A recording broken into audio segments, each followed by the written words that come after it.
incorporarle. Y bueno, pues Domingo es aficionado del Algeciras y con pasado sansero.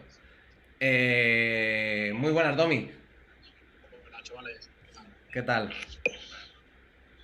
Bueno, Domi, te hemos invitado para que nos comentes un poco que aquella temporada del Algeciras, el club al que tú sigues, bueno, creo que hizo una muy buena primera vuelta y en la segunda se desfondó.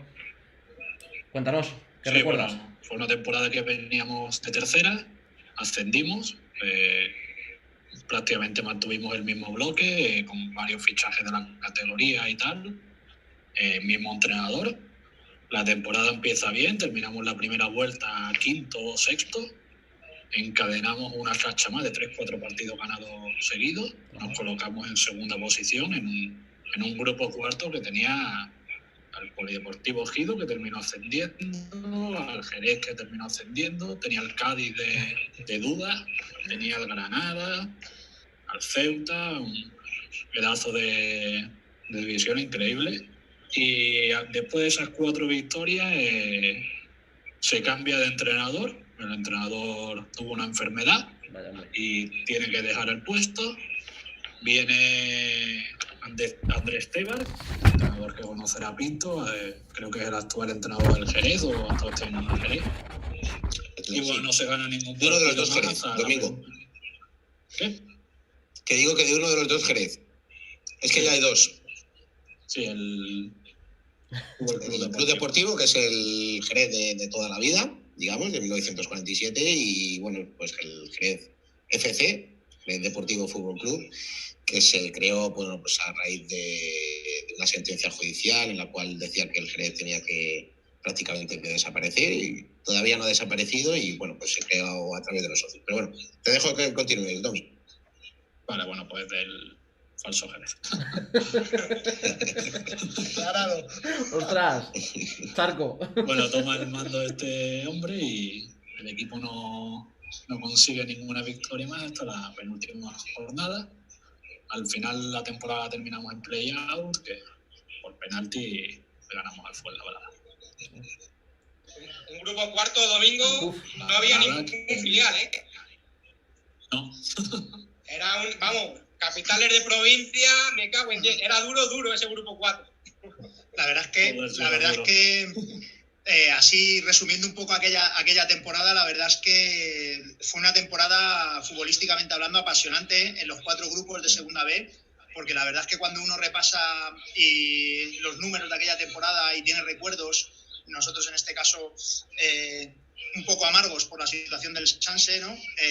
Pero la verdad es que repasas, por ejemplo, las clasificaciones en el grupo 1, te encuentras con que estuvo muy disputado el liderato entre el Orense y el Atlético de Madrid B, apenas se separaron un punto, acompañaron en el playoff el Zamora y el Toledo. En el grupo 2, que yo creo que aquí sí es verdad que hay un salto diferencial, porque la temporada del Burgos creo que fue increíble.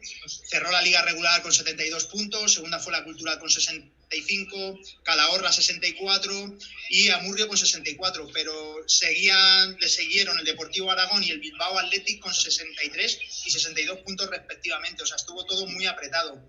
Pero todavía más, si nos vamos al grupo tercero, nos encontramos con que el primer equipo, el clasificado en la liga regular, fue la Gramenet con 69 puntos. Segundo fue la Gymnastic de Tarragona con 68, tercero el Sabadell con 66 y luego Español con 64, y curiosamente se quedó fuera del playoff el Novelda con los mismos puntos, con 64.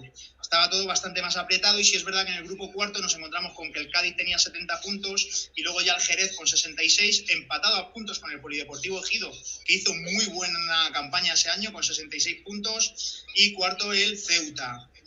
La verdad es que a grandes rasgos la temporada fue apasionante, como son casi todas en Segunda B, y yo siempre cuando los que hemos visto... Perdona que te diga, y con jugadores que luego a lo largo de los años han sido fundamentales en la selección española. Sí. O sea, en el grupo 1, en el Sporting B, un tal David Villa.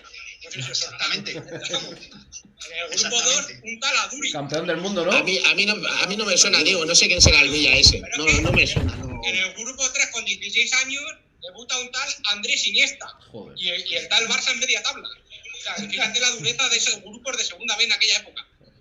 No, pero escucha, Marfil, Diego, en el grupo 3 no solo estaba lo que tú has dicho, Iniesta, es que también estaba un tal Huiza, que hizo además 19 tantos, y el compañero suyo de delantera en el Mallorca B era un tal Jesús Pereira, que también es otro clásico de la segunda división, que le acompañó con 14 goles. Fijaros qué delantera tenía el Mallorca B con Huiza y con Jesús Pereira, que eran dos killers del área que las enchufaban.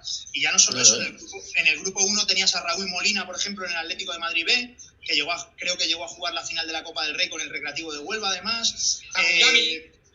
Eso es, Cuyami, un clásico, efectivamente, en el Burgos, en el grupo 2, y luego en el grupo 4, ha dicho Domi, había un ilustre, por ejemplo, en el Cádiz, como era Duda, que terminó jugando en el Sevilla, en el Málaga, un portugués, como todos lo conoceréis. Un dato muy importante, yo creo, no había televisión en aquella época, o a lo mejor los playoffs sí, pero en Liga no, y claro, jugar fuera de casa era una película. O sea, sacar un punto de algún campo de por allí, o bien del norte, o en provincias andaluzas, eso era ir a la guerra. Pasaban cosas, ¿no? Acaba el 0-0 más que nunca. Estamos hablando de que hay equipos ahí que metían en esa época de 5 a 10.000 personas en su campo, ¿eh? Bueno, no estamos hablando, o sea... Sí, pero que en aquella época que no había televisión y no había internet, claro.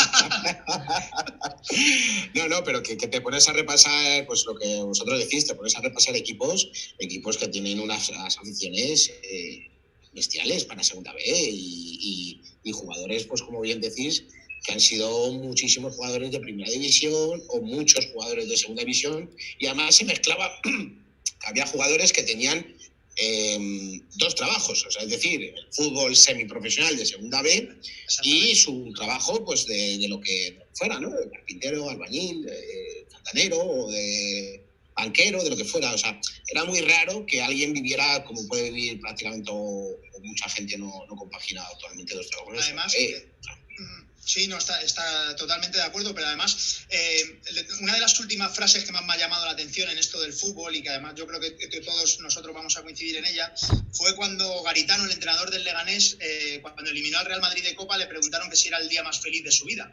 Y él, ante la estupefacción de todos los periodistas, dijo que para nada, que el día más feliz de su vida fue cuando consiguió sacar al Leganés de segunda B, porque él sabía que lo puta y jodida, si me permitís la expresión, que es esta categoría, ¿no?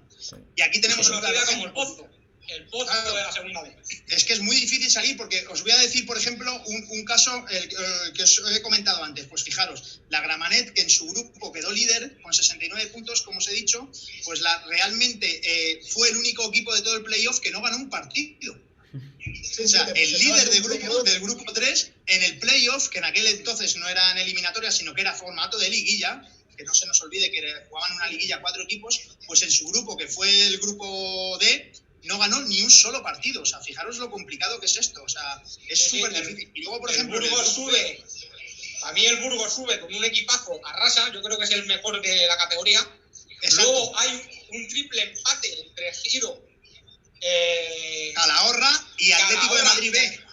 Eso fue la guerra, que fue a 10 puntos, un triple empate. Y el Nastic sube con haberá ganado el Cádiz. Y el Cádiz era un equipazo que habéis dicho con duda.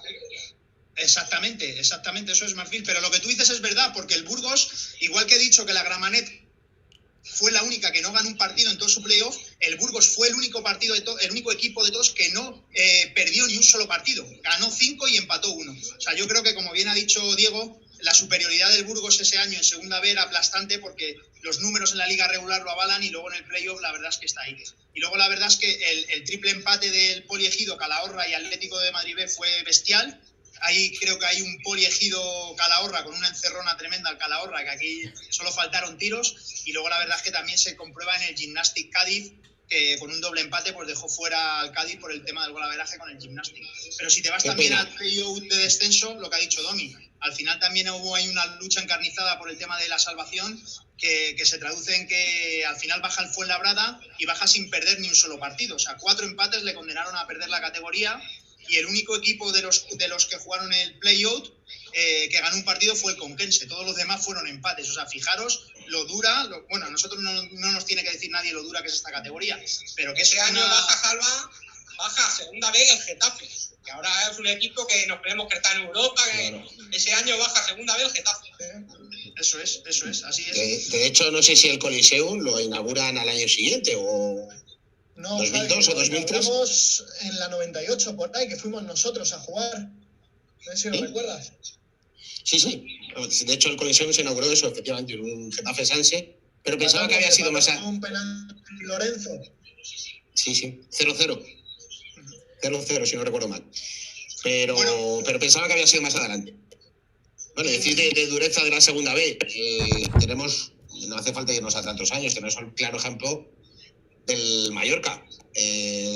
Cuando descendió a segunda B, se ha tirado 3 o 4 temporadas Racing de y ha sido Santander. subir de segunda B a segunda y a primera división directamente. Ojo.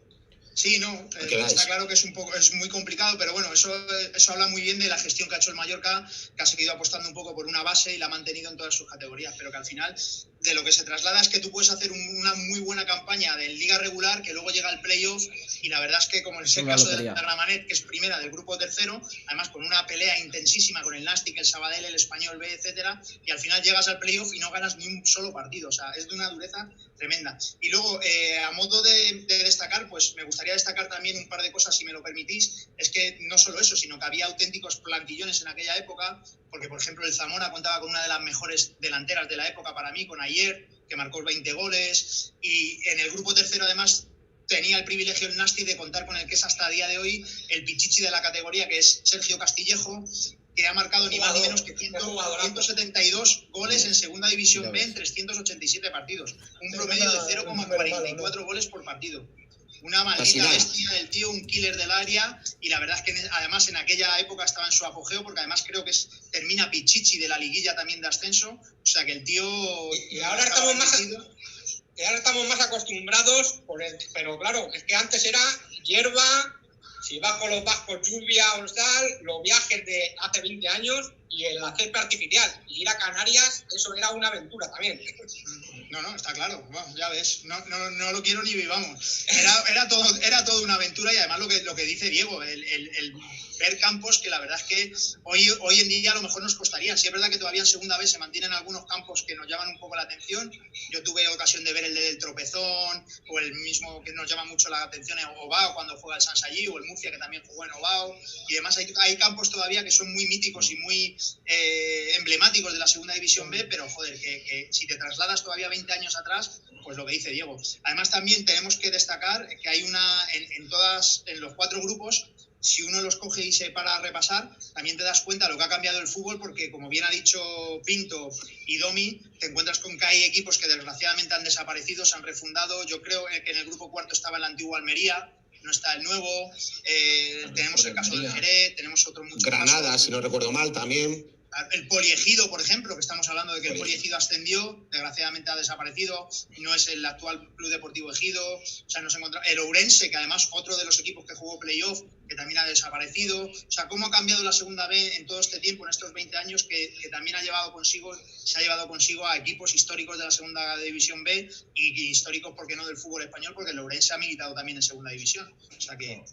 Domi, por ir terminando el bloque, ¿recuerdas, es ponerte en un compromiso, de aquella temporada viste algún partido en directo en el campo de Algeciras o te pilló fuera de...? Sí, era abonado. Eras abonado. ¿Y recuerdas algún jugador contra el que os enfrentasteis que dijese, madre mía, este va a acabar más arriba o...? No. Hombre, duda era el Cádiz entero. Era el Duda Cádiz Fútbol Club, ¿no? Duda Cádiz. Sin ninguna duda. Creo que marcó 20 goles o 15 goles, una cosa así. Fuera 13, Domi, 13 goles terminó.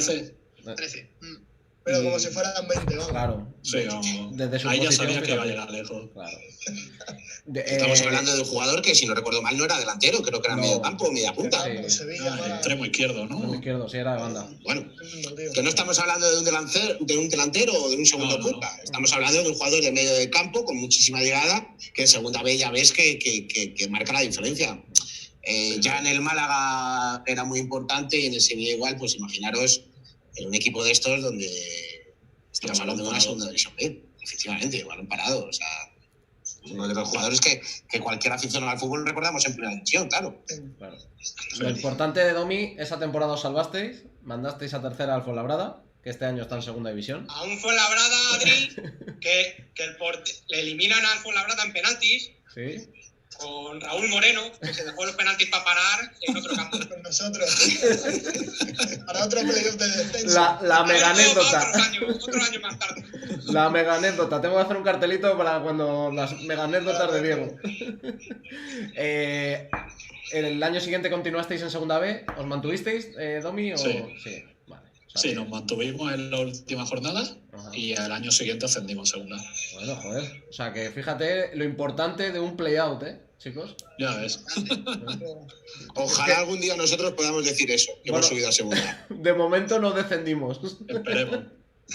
Cada año que se oye que subimos a segunda A, Hostia. Atacazo. Estoy con Diego. Atacazo. No quería decir nada, pero es así. Sí, efectivamente. Temporada buena, temporada mala. Temporada buena, temporada mala. Es nuestro signo de siempre en segunda B. Bueno, Hay que chicos. quedar octavos, novenos, Copa del Rey. O décimos, tampoco nos importe, pero efectivamente cada vez que hemos hecho una temporada donde nos hemos ilusionado mucho y al final, desgraciadamente, pues no hemos ni podido jugar un playoff en la historia de este club, playoff de ascenso a la segunda división, y al año siguiente ha sido temporada horrorosa, más expectación, fichaje de más nombre y jugadores que no están a la altura de la competición, ya no solo del club, sino a la altura de la competición, y además jugadores con un historial de primera, segunda división, pero que, bueno, repetir, no solo por esta temporada, sino que nos ha sucedido Nos ha pasado otras temporadas años igualmente. Sin entrar en temas de sueldos, porque a lo mejor es feo entrar, pero... Bueno, pues se puede decir que en esa época se han pagado sueldazos desorbitados a jugadores que no valían ni para tercera división. Nada, te los han Estamos metido hablando de sueldazos. de turnos aquí como sea, porque otra explicación no tiene. Bueno, chicos, que no salimos Bueno, del pues, tema de una segunda explicación B a lo y mejor de ese en año. ese momento una dirección deportiva o una presidencia equivocada y pensando que a base de talonario o a base de hombres que pensamos que podían dar la talla, ¿no? Veteranos, efectivamente, ex primera división, ex segunda división, y que luego no daban el resultado en el campo que nos esperábamos. Y bueno, de hecho lo hemos visto esta misma temporada también. La ilusión que teníamos en pretemporada con nombres como Gavilán, como Emaná, y me dejo alguno más, y hemos visto que luego efectivamente no han estado a la altura de lo que podíamos exigirles. Bueno, chicos, vamos a terminar este bloque para